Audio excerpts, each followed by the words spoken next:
ತರುವಿನ ನೆರಳು ಕೊಡುವಂತ ಸುಖವು ಕೊಡುವನು ಕೃಪೆಯ ದಿನವು.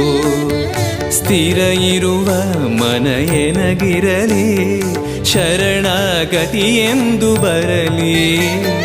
ಭಗವಂತನ ಪ್ರಿಯ ಮಗನಿವನ ಸಾರಿ ಬದುಕು ಇರಲಿ.